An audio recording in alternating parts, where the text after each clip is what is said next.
Symbology is powerful. Look at the Apple symbol for Apple.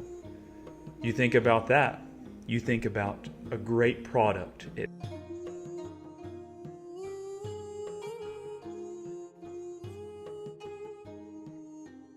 Hey, welcome back to Uncivilized Rebirth.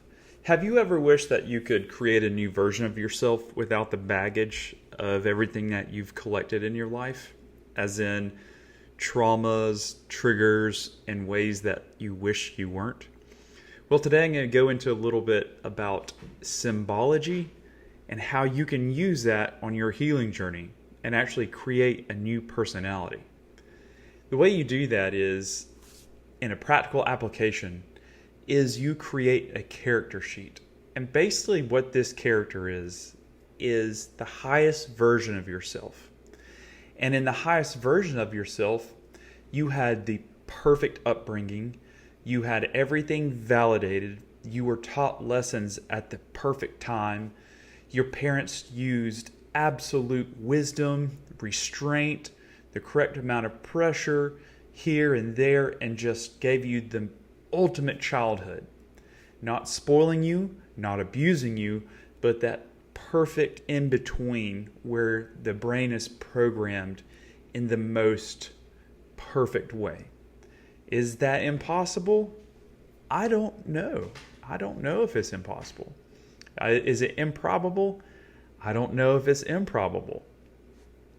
Now, what you're going to do is you're going to use a symbol to tie that in with your character. I'm going to talk about symbology for a little bit and explain that to you. And then once you have that understanding of how symbology works, you'll understand how your character sheet ties in, and then we'll go into some real world application on how you start using that to change your personality. Symbology. What is it? What does it mean? And how does it apply? I like this example. McDonald's, the golden arches. You look at McDonald's, you see the golden arches, and all of this information automatically populates in your brain. There's no depth to it. There's no time to it. All of the stuff you know about McDonald's is attached to that symbol, and it automatically populates in your brain. That could be the information about the millions of people they served. It could be the smell of their food. It could be the clown dude, Ronald McDonald, dancing around in the 80s with like the Hamburglar. It could be a memory of you with, let's say, your parents on a Sunday afternoon after church going to get McDonald's, or a birthday party. So there is all of these different layers. Or that documentary called Super Size Me, that pops in my brain. So the concept of McDonald's is tied in with the symbol. And like I just mentioned a few things that pop in my mind when I think of the McDonald's symbol. And that's more than I could read in about 5 minutes probably. All of that information compiled. But when I'm looking at that information, I pulled all that information up in a split second. And that's all the information on McDonald's compiled in my brain over the course of 41 years. And just thinking about those golden arches brought all of that to surface in just a split second. And that applies with many other things. Symbology is powerful. Look at the Apple symbol for Apple. You think about that, you think about a great product. It may be high priced, you think of. It may be the store you think of. It may be the customer service or the sleek product design or their advanced technology or how they're always coming out with newer and better, advancements in that area. That's a whole bunch of information that gets populated from just a little symbol. So if you look back in history over symbology, if you have this one symbol that correlated with history, and that history is all the history of the Roman Empire, and then you all of a sudden when you study, you have been associating the Colosseum with the Roman Empire. So whenever you see a picture of the Colosseum, all of that information about the Roman Empire can be recalled like that without having to work hard on it.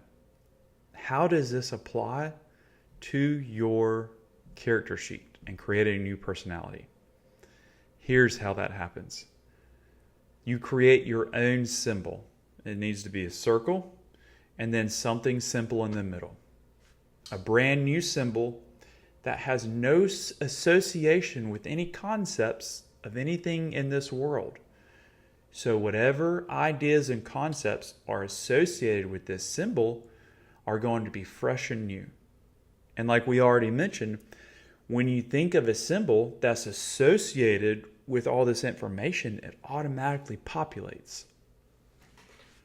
When you start writing out your character sheet on that highest version of yourself that had the perfect childhood, that had all of these successes, that is emotionally stable, that is well thought out, that is wise, that is contemplative, that is physically fit, that steps into any situation and remains calm, cool, and collected, doesn't let anybody get under their skin, and is very moderated on how they present themselves in the world. I just bumped something, but it's okay.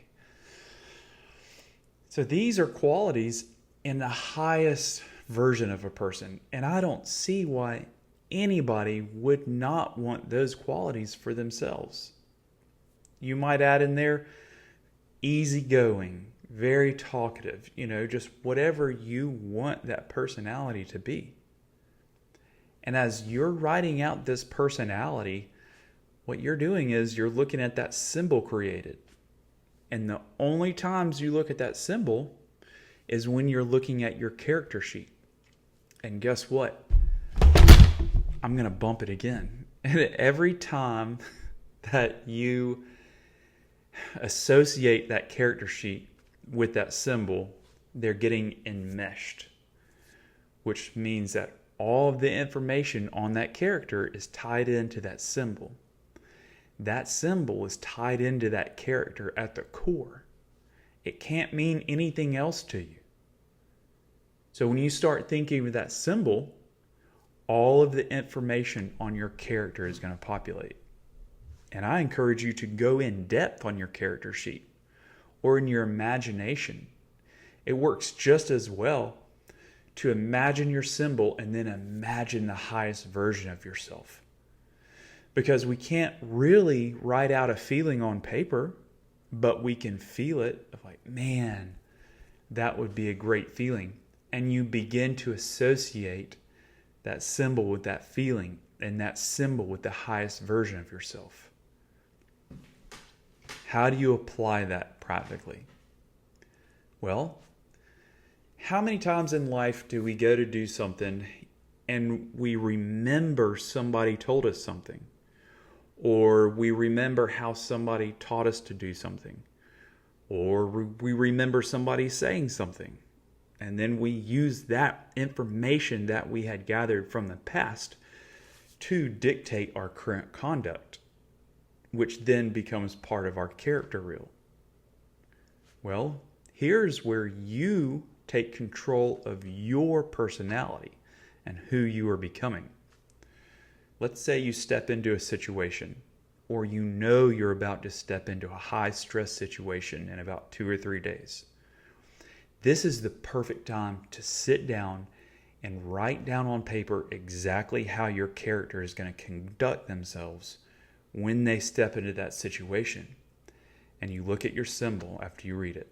And before you read it, you close your eyes. You play out a scenario of that scenario or situation that you're going to be in. And you have it overlaid with your symbol. So basically what you're doing is you're creating a memory of that character who already went into a similar situation. And when I say similar, we can reenact things or act things out in our mind, but in reality, it's going to be different than that. But we did lay out the framework how we're going to conduct ourselves. So instead of going to a situation and stepping into it and there's all this chaos and unknowns, we already know how this character conducts themselves. So you think of your symbol when you're in that situation. Guess what happens? Basically, the overlay sheet of how your character conducts themselves presents automatically in your mind and populates. Guess what happens then?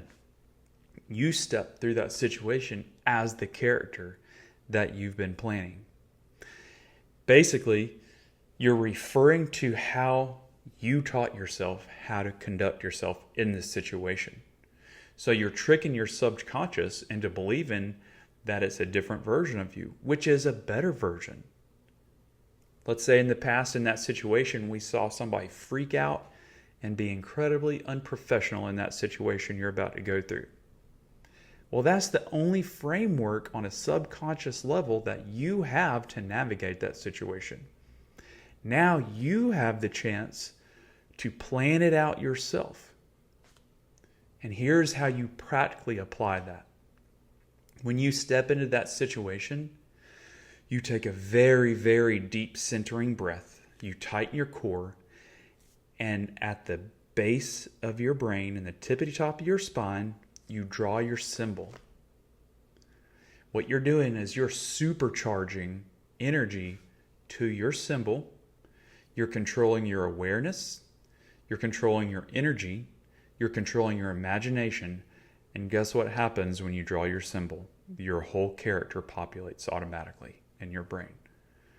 So instead of your brain accessing these old recordings, aka memories of other people, or just blank space of not knowing how to conduct itself, now you have a codex that gets populated automatically on command by you in these high stress situations.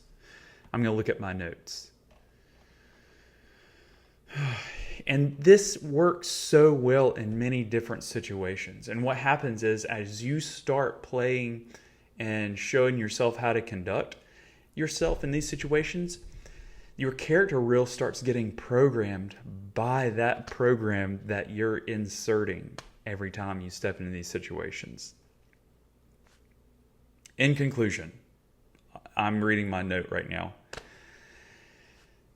Creating a symbol with a character sheet creates a whole new object in your mind that is tied in together, that populates automatically, because we know the power of symbology and we know the power of creating a character sheet and visualization. It works very, very well. And I would like to encourage you.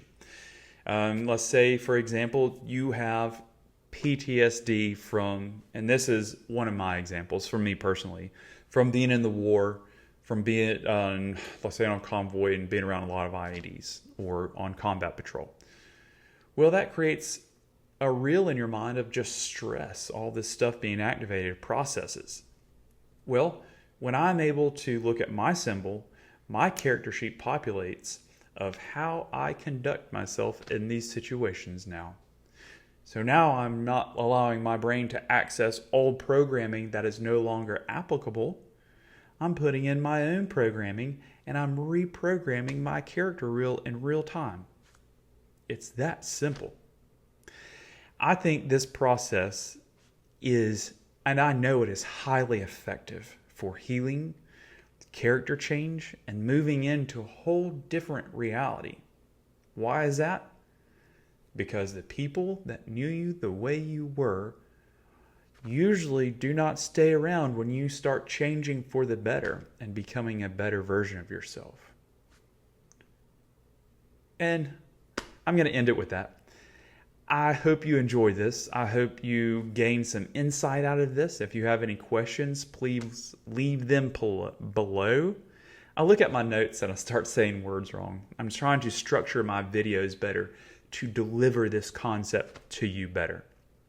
Hey, if you like this, please subscribe and follow for more content, because in the next video, I'm going to go into a little more in depth about the character trigger. Now that we've gone in depth about healing with the character sheet and symbology, we're going to go into the next part of going in depth about the breath work that allows you to gain so much control of your energy.